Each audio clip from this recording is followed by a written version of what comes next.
right, John Fredericks with State Senator fighting Joe Morrissey, Democrat, 16th District, Petersburg. Joe, got to go rapid fire. Got about 5-6 minutes. Virginia lawmakers pass bill to end Lee Jackson Day.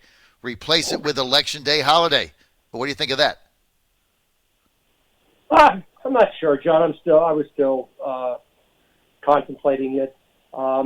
Listen, John, I was a former history teacher. I believe that there's things that occur in history that some are good, some are bad, but you don't erase it.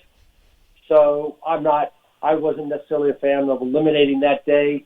I respect the views of people that thought it was a disservice to our African-American population because some of the folks promoted issue of slavery. I believe in putting things in context. So anyway, I'm not completely sold on that, but the discussion continues. The Senate panel yesterday, a Senate panel rejected the measure challenging Dominion's electricity monopoly. The chief lobbyist, Greg Habib from Roanoke, former delegate, now a big money lobbyist trying to get an opportunity for big companies to buy electricity from other people than Dominion. That goes down in flames. I'm always at odds with Tommy Norman, but I thought he was pretty cogent when he said, look, we're not going to make this kind of change without deliberating it and studying it. What do you think of that? I agree. Tommy's a member of the other side of the aisle, Republican, but when he speaks, I listened attentively. Tommy just stated what you and I were talking about before the break. Right. You need to engage in a deliberate process, listen to all sides, and not rush things through. I'm fine with that. And I got a text here from Julian Walker, former reporter, Richmond Times-Dispatch, Virginian pilot, now with the Hospital Association, says the Senate, the Virginia Senate traditionally has been a more ponderous body, not just this year, so you're holding firm to that. Let's get to redistricting reform. You guys passed it 39-1 in the Senate last year. This year it passes 38-2. Brian Cannon, executive director of this amendment, 1 Virginia 21, tells me he's got 60 to 65 sure votes in the House. Eileen Filler-Corn bottling it up in committee. What's the deal with this thing? Why can't we get it out to get it on the floor and vote on it? All right. I think the following, and this is coming from a moderate Democrat. If we do not pass a redistricting commission bill this year, which would be the second year in a row that you have to pass it in order for it to be enshrined in the Constitution, then Democrats would have reneged on their promise to the electorate that we are champions of redistricting reform.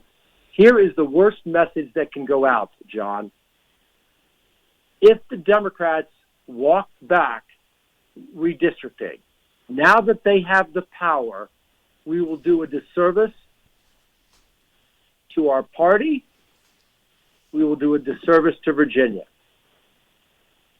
I am adamant that we have got to enact this 16-member redistricting commission. There will be some tweaks in how the commission operates, but we need to get this passed. We have got, by we, Democrats, because the Republicans are for it. Why wouldn't they be? When you're out of power, you want to have a neutral body do the drawing. But if the Democrats walk this back, I think we do a disservice. And you want a prediction? Mm-hmm. If the Democrats don't do this, the Democrats will not be the majority party in 2000 and in the House. In the House, will not be the majority party in 2021. Well, you feel that strongly about it? Yeah, and you're right. So far, the Republicans, the Senate, Republicans and Democrats, we are resolute on getting out a non-partisan redistricting commission that draws the lines. Mm-hmm. Okay, you can't. If you are the party in power, it is human nature to protect your seat. And if you protect your seat, that means drawing lines that are favorable to you. And politicians should not be doing that. Mm-hmm. And I'll give you an example. In my 16th Senate district, it goes from South Richmond all the way down through Chesterfield to Petersburg and Hopewell. Mm-hmm. It skips over Colonial Heights. Mm-hmm. Why? Because it was drawn to favor a Democrat. Mm-hmm. That's not right. Mm-hmm. Colonial Heights is a tri-city. Why not include that district, that area in my district? Put the tri-cities together. Mm-hmm. Areas of commonality. Mm-hmm. John, listen, you heard me last year. Mm-hmm. What did I say was the single best piece of legislation that got through? Brian Cannon's 2021 redistricting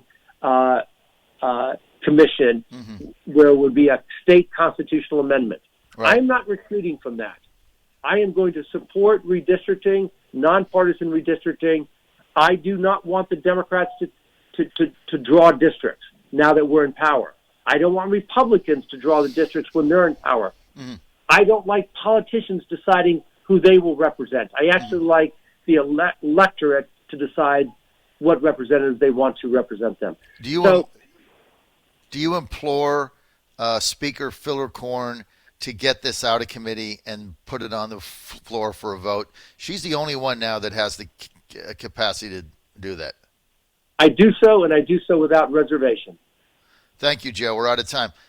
We got to get you on tomorrow because now things are happening fast. This is a fabulous update, so let's do the same thing tomorrow. We got to talk about casinos and everything else. You're on the John Fredericks Radio Network. Just talk to State Senator fighting Joe Morrissey, Democrat, District 16. We'll be right back. Keep it on the John Fredericks Radio Network.